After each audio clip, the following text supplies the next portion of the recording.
դուք Ռուսաստանի կարևորությունը Հայաստանի անվտանգության հետ կապված շատ ընդգծեցիք։ Ինչ է ասում իշխանությունը? Ասում է Ռուսաստանը Հայաստանում հիբրիդային պատերազմ է սկսել։ Ասում է, որ Ռուսաստանը մեզ մենակ է թողել Ադրբեջանի հետ ագրեսիայի դեմ։ Ավելին, ասում է, երբ որ մենք հայ-ադրբեջանական հարաբերությունների հետ կապված հարցեր ենք նրանք ու միջնորդի հետ կապված, մեզ հակադարձում են, արդյոք Ռուսաստանը չեզոք միջնորդ է, ընդգծելը, որ դա ավելի շատ Ադրբեջանի ձեռնտու տարբերակ է, որովհետև Ռուսաստանը կարող է Ադրբեջանի դիրքերից հանդես գալ։ Եթե Հայաստանում այսպիսի ընկալում կա Ռուսաստանի հետ կապված, երբ որ ասում եք հարաբերություններ վերականգնել, ինչպես եք պատկերացնում այդ հարաբերությունների ստեղծումը, այսինքն երբ որ Ռուսաստանը իմիջիալոց հիշեցնեմ վերջերս ազգային ժողովի նախագահ ասում էր, որ նոյեմբերի 9-ին նա Ռուսաստանում էր եւ գնացել էր ընկել էր նրանց ոտքերը, որպեսզի կանգնեցնեն պատերազմ, բայց չկանգնեցրին։ Այսինքն երբ որ կա այս ամեն ինչը, այս ամեն ինչով հանդերձ դուք ինչպես եք պատկերացնում այդ հարաբերությունների վերակառուցումը, այսինքն արդյոք Ռուսաստանը այս ամենից հետո նախ այնպես կվերաբերվի Հայաստան, ինչպես դուք եք նշում, եւ արդյոք Հայաստանում նաեւ հանրության տեսանկյունից կլինեն արդեն այնպիսի տրամադրություններ, որ Ռուսաստանի հետ հարաբերությունները ավելի առաջնային կհամարվեն, քան օրինակ ինչպես Եվրոպայի հետ կապված։ Դուք սկսել եք մի թեզից, որպես դա ճշմարտություն, ասում եք Ռուսաստանը մեզ չպաշտպան է, չպահում եմ իշխանությանը տեսակետները։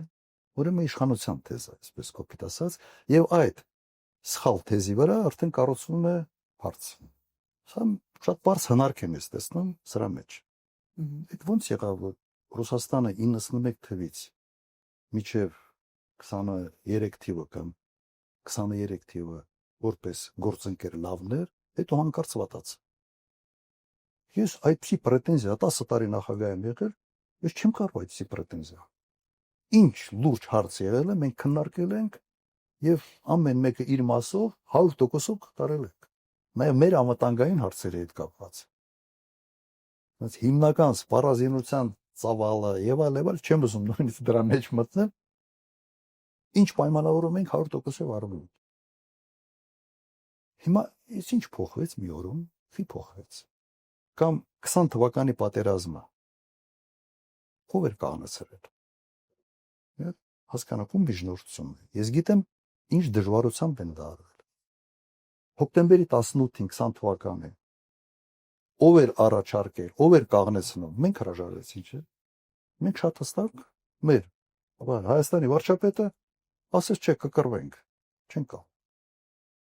Որ իրեն դավաճան չասի։ Դա էլ են գցում ռուսի գրպանը։ Դե լավ, հերիք ենք։ Այդ աստիճանի մենք բան չպետք է այդ մանիպուլյացիա ենթարկվելու, ուղղակի ոչ արդար է։ Ну, բացի արդարությունից միգուցե քաղաքականության մեջ արդարություն բառը այդքան լավ չի, բայց ոչ արդար է, ոչ էլ համապատասխանում է իրականությանը։ Խի ամեն ինչը փոխվեց։ Որովհետև մենք համարել ենք, որ Ռուսաստանը 2000 խաղապահն է Ղարաբաղում, այն դու, այն Ղարաբաղը, այն Ադրբեջանը։ Գնացեք իրար ոնց ուզում եք, պայմանավորենք, ես ձեռքերս լվանում եմ, ես ստանում եմ աշխարհաքաղաքական խաղերի ազատություն, ինչ ուզում անում եմ։ То есть սա չի կարող անհետևանք չլինի։ Ռուսաստանն էլ այդ պարագայում պետք է մտածի։ Այս Հայաստանը ոնց որ ուրիշ տեղ գնում, մեր գործընկերը չի, մենք փորձենք Ադրբեջանի հետ մեր հարաբերությունները ավելի խորացնենք, որ այս տարածաշրջանում մեր ներկայությունը չկորցնենք։ Շատ բնական, այսպես ասենք, ազգային իրենց պետական շահերից բխող քայլեր են անում։ Մեզ դուրս չի գալիս։ Մենք էմոցիոնալ սկսում ենք բանանալ, մենք ինքներս մեզ չենք նայում, ասում ենք լավ, պատճառը հետևանքային կապը ո՞րն է։ Սկզբից ինչ է եղել, հետո ինչ է եղել։ Հիմա ստեղ ավելի շատ ոչ թե ճշմարտության հարց, ավելի շատ իրենք կեղծ թեզ են առաջ բերում եւ ամբողջ քարոզչա մեքենան փորձում են այդ ուղղությամբ աշխատացնել։ Հիմնական նպատակը Ռուսաստանի նկատմամբ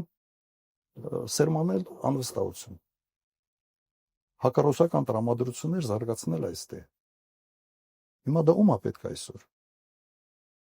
Մենք տեսնում ենք, չէ՞, որ աշխարհում մեկ փորձում են դա անել ու հաջողության չեն հասնում։ Դե ասում են հապկը չեկավ մեզ օգնության, Ռուսաստանը դիրքորոշում չհայտնեց, որ օկուպացրեցին մեր տարածքները։ Այ հապկի նկատմամբ ես իրա վերաբերմունքը նաև հրապարակային է ասել։ Հապկի երկրների հետ բոլորի հետ Ադրբեջանի հարաբերությունները ավելի լավն են, քան Հայաստան։ Հապկով չի, որ մենք պետք է այդ հարցը լուծեինք։ Մենք հայ-ռուսական հարաբերությունների շնորհիվ պետք է այդ հարցերի լուծումը տայենք։ Էստոնիայից այսօր շատ խոսացինք, Էստոնիան 1 միլիոնանոց երկիր է, 1 միլիոն 200,000։ ՆԱՏՕ-ի անդամ։ Այդ բարձ չի, որ ՆԱՏՕ-ի ողնաշարը Միացյալ Նահանգներն է։ Ուղղակի ողնաշարն է։ Եվ եթե անվտանգային հարցեր կա, Էստոնիան չի գնում Լատվիայի հետ քննարկի կամ ֆինների հետ։ Էստոնիան այդ հարցը պետք է քննարկի Միացյալ Նահանգների հետ։ Եվ որոշիչ ձայնը եւ ասած որոշումը կայացնող լինի այո Միացյալ Նահանգները։ Հիմա իբ հապկ եք ասում, ասած մի անգամից այդ Լուկաշենկոյի պատկերն են կապվում հապկի հետ, հապկը մեզ չօգնեց։ Դու հապկի ողնաշար երկրի հետ դու այդ հարաբերությունները փչացնում ես, հետո ասում ես ապ գլխի չօգնեց։ Գլխի դեպք։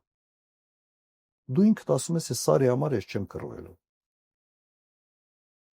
Դեպքը պատահեց այդ սահմանի վերաբերալ, ասում ես հապկը ինձ չօգնեց։ Հապկը օգնելու համար ամենանդեպս պրոցեդուրա պետք է լիներ եւ 1-2 ամիս պիտի տևեր։ Հիմա դու պիտի մի 2 ամիս կռվեիր, որ նույնիսկ այդ սա պրոցեդուրայով հասնեին ինչ-որ մի բան անել։ Դու եթե քո փողի համար չես կռվում, ոչ մեկը քո համար չի կռվել։ Պատճառները առաջերտին պետք է փնտրել այս Տապան Քոչարյան, Ռուսաստանը որևէ կերպ այս ամբողջ իրավիճակում մեղքի բաժին չունի։ մեղքի բաժին գիտեք, երևի կարող է Ռուսաստանը ինչ ասել։ Ասել դե լավ, ընդ ինչ որ հիմարություններ են անում, օրինակ իշխանությունները։